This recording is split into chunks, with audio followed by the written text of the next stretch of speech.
और इसी बीच एक बड़ी खबर है। पूर्व विधायक शिवराम कुशवाहा का निधन हो गया है। लंबे समय से जयपुर में उनका इलाज चल रहा था। पूर्व मुख्यमंत्री वसुंधरा राजे के सबसे करीबी थे।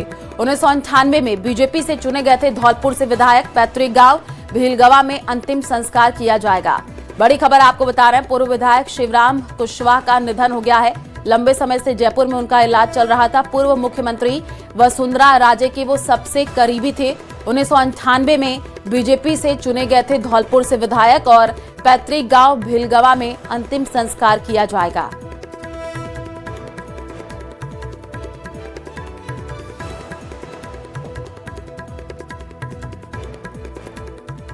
और यूपी के अलग अलग शहरों में लगातार पुलिस की वेरिफिकेशन ड्राइव तेजी से चल रही है। एसआईआर को लेकर के सीएम योगी के निर्देश के बाद घुसपैठी और रोहिंग्याओं के खिलाफ अभियान चलाया जा रहा है।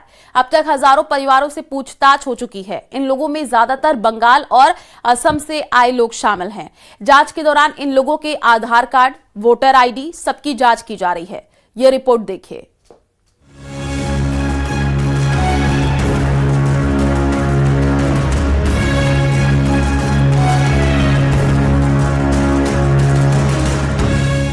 सुरक्षा एजेंसियों के इनपुट पर यूपी पुलिस और सुरक्षा एजेंसियों के साझा अभियान में रोहिंग्या और बाहर प्रदेशों से आए लोगों की पहचान के लिए सत्यापन अभियान चलाया जा रहा है।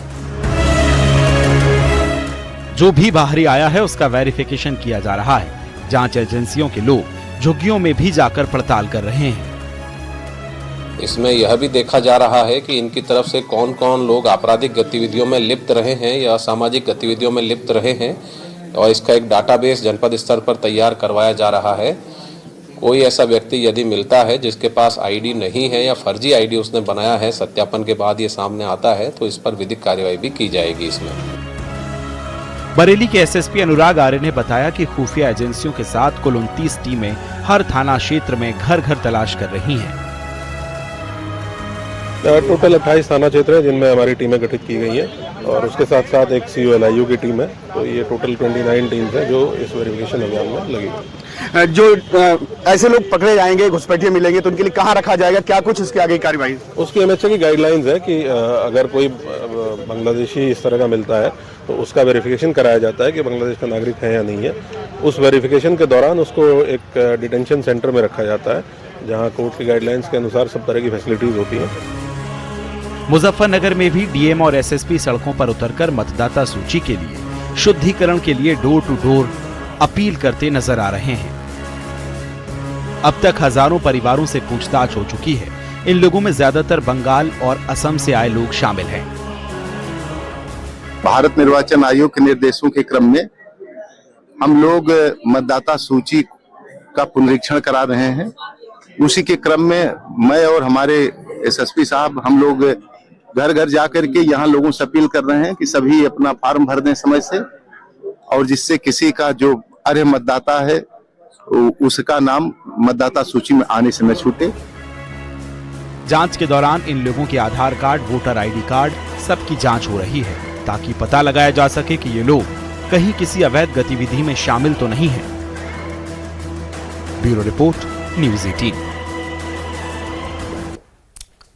और यूपी में चल रहे एसआईआर अभियान पर अखिलेश यादव ने एक बार फिर निशाना साधा है। फतेहपुर सीकरी में सलीम चिश्ती की दरगाह पर चादर चढ़ाने के बाद उन्होंने कहा कि वोट बढ़ाने की नहीं बल्कि काटने की कोशिश हो रही है। और उनके इस बयान पर अब सत्ता पक्ष का पलटवार भी सामने आया है। ये रिपोर्ट देखिए।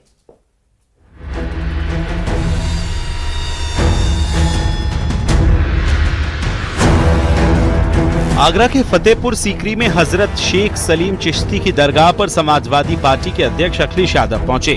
अखिलेश ने शेख चिश्ती की दरगाह पर चादर पोशी की और मन्नत का धागा बांधा। अखिलेश के साथ उनकी पत्नी और एसपी सांसद डिंपल यादव और जया बच्चन भी मौजूद थी। इस मौके पर अखिलेश यादव ने कहा कि एसआईआर के जरिए वोट काटे जाने की चिंता हो रही है, बढ़ाने की नहीं।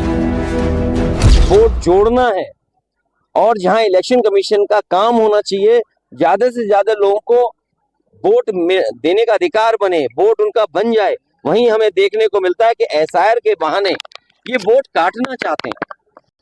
ये तो पहली बार सुनने को मिला है कि संविधान से बनी हुई संस्था वोट बनवाने से ज्यादा वोट कटवाने की चिंता कर रही है। और मैं तो कहूंगा एक एक नागरिक को जागरूक होकर के बोर्ड बनवाना चाहिए। अगर बोर्ड नहीं बनेगा तो हमारा संविधान कमजोर होगा, लोकतंत्र कमजोर होगा। इसलिए SIR जब हो रहा है तो हमें आपको अपना बोर्ड बनवाना है।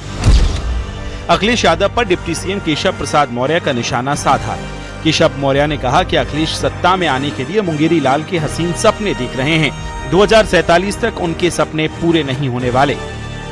लेकिन समाजवादी पार्टी का जब राजनीतिक भविष्य अंधकार में दिखाई देता है तो अरगल प्रलाप करते हैं और श्री अखिलेश यादव जी के किसी बयान में कोई सच्चाई नहीं है और जनता उनके इस प्रकार के बयानों पर हंसती है।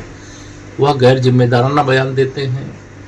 एक सांसद हैं, एक पार्टी के राष्ट्रीय अध्यक्ष हैं और सत्ता में आने के लिए मुंगेरी लाल के हसीन सपने देख रहे थे जो 2047 तक तो पूरा होने वाला नहीं है। आगे भी उनका राजनीतिक भविष्य उज्जवल नहीं दिखेगा। डिप्टी सीएम ब्रजेश पाठक ने SIR को लेकर विपक्ष पर करारा पलटवार किया। उन्होंने कहा कि SIR को लेकर विपक्षी दल भ्रम फैला रहा है, लेकिन यूपी के लोग 2027 में भी 2017 वाला इतिहास दोहराएंगे और प्रदेश में प्रचंड बहुमत से बीजेपी की सरकार बनेगी। SIR को लेकर के जो विपक्षी दल भ्रांतियां फैला रहे हैं, ये अच्छी तरह जानते हैं कि उत्तर प्रदेश में इनकी जमीन खिसक चुकी है। बिहार में SIR के बाद लगभग 65 लाख मतदाताओं को, घुसपैठियों को मतदाता सूची से बाहर किया गया। निष्पक्ष चुनाव संपन्न हुए। आरजेडी के जंगल राज को, लालू यादव के जंगल राज को बिहार की जनता ने नकार दिया। समाजवादी पार्टी के गुंडा राज को, जंगल राज को प्रदेश के लोग कभी स्वीकार नहीं करेंगे। ये सिर्फ फेस सेविंग के लिए कह रहे हैं। उत्तर प्रदेश के लोग 27 में भी 17 वाला इतिहास दोहराएंगे और प्रचंड बहुमत के साथ बीजेपी की पुनः सरकार बनेगी। अखिलेश यादव लगातार SIR को लेकर हमलावर है। संसद में और संसद के बाहर अखिलेश और उनकी पार्टी के नेता SIR पर बयानबाजी कर रहे हैं। बीजेपी में भी अखिलेश और SP के नेताओं पर हमलावर नेता दिख रहे हैं। Bureau report, news 18। और अब बात इंडिगो संकट की, जो खत्म होने का नाम नहीं ले रहा है। इंडिगो की उड़ानें रद्द होने का सिलसिला लगातार जारी है। आपको बता दें कि आज भी 500 से ज्यादा फ्लाइट कैंसिल होने से यात्रियों को काफी परेशानी का सामना करना पड़ा। ये रिपोर्ट देखिए। शर्म करो, वहाँ पे एजेड थे जो 80 इयर्स के थे। देश भर के एयरपोर्ट्स पर इंडिगो की फ्लाइट्स में देरी और कैंसिलेशन पर केंद्र सरकार ने सख्ती दिखाई है, लेकिन आज भी फ्लाइट्स कैंसिल होने का सिलसिला जारी रहा। देश भर में आज इंडिगो की 500 से ज्यादा उड़ानें रद्द की गई। 4 दिन से 3 दिन से बिना खाए सोए यहाँ पे खड़े।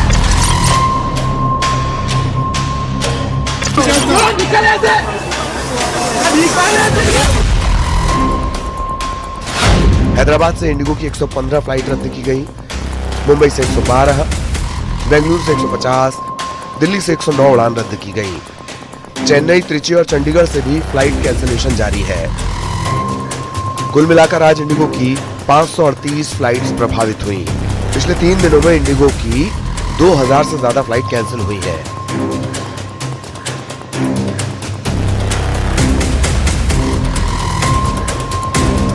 इंडिगो का दावा है कि जल्दी हालात सामान्य हो जाएंगे, लेकिन हालात अभी बेहद चुनौतीपूर्ण बने हुए हैं। दिल्ली में कई यात्री रात भर से फंसे हैं। किसी की फ्लाइट कैंसिल हुई तो कोई लगातार रीशेड्यूलिंग से परेशान है। टिकट काउंटर्स पर लंबी कतारें हैं और बैगेज कलेक्ट करने को लेकर अफरा तफरी का माहौल बना हुआ है। दिल्ली एयरपोर्ट के टर्मिनल 1 पर हजारों बैग्स का ढेर एयरलाइंस के सामने बड़ी चुनौती बन चुका है। यहाँ पर आप तस्वीर देखेंगे, यहाँ पर अभी ऐसे कुछ लोग हमें नज़र आ रहे हैं जिनकी फ़्लाइट कैंसिल हुई हैं। वो इंतज़ार कर रहे हैं अगली फ़्लाइट्स का, रिफ़ंड्स का, और किस तरह से उन्हें परेशानियां हुई हैं वो तस्वीर भी हम आपको यहाँ पर दिखाएंगे। कुछ ऐसी केस स्टडीज़ और कुछ ऐसे लोग हैं यहाँ पर जिनको बहुत ज़रूरी काम से पहुँचना था अपने टाइम से, लेकिन वो यहाँ पर एयरपोर्ट पर फंस गए हैं। यहाँ पर ऐसे ही मुझे 2 शख्स यहाँ पर नज़र आ रहे हैं। एक बार इनसे बात करते हैं। ये कहाँ जाने वाले थे, कहाँ से आ रहे हैं? अपना नाम बताइए और ये बताइए कि आप कहाँ से आए हैं, कहाँ जाना चाहते थे और कब से यहाँ पर फंसे हुए? जी सर, मेरा नाम मोहम्मद गुलाब अली गाजी। मैं 6 तारीख शाम को 5 बजे मैं दिल्ली एयरपोर्ट में पहुँचा।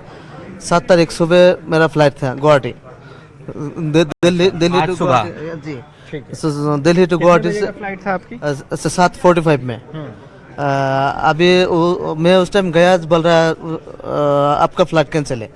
ठीक है, अब बोला जो ठीक है अब वो फ्लाइट कैंसिल है तो थोड़ा बाद में दे दो 7, 8, 9, 10 बजे। बोल रहे आज फ्लाइट नहीं है। नागरिक उड्डयन महानिदेशालय ने इंडिगो को कारण बताओ नोटिस जारी किया है और 24 घंटे में जवाब देने को कहा है। इसके अलावा जिन यात्रियों के टिकट कैंसिल किए गए हैं उन्हें आज रात 8 बजे तक पैसे रिफंड करने का अल्टीमेटम भी दिया गया था। वहीं इंडिगो फ्लाइट विवाद अब संसद की दहलीज तक पहुंच गया। परिवहन, पर्यटन और सिविल एविएशन की संसदीय समिति इस पूरे मामले पर सख्त नजर आ रही है। जानकारी के मुताबिक जल्द समिति इंडिगो समेत सभी एयरलाइंस को तलब कर सकती है। साथ ही डीजीसीए और नागर विमानन मंत्रालय के अधिकारियों को भी बुलाने की तैयारी है। Bureau report, news 18।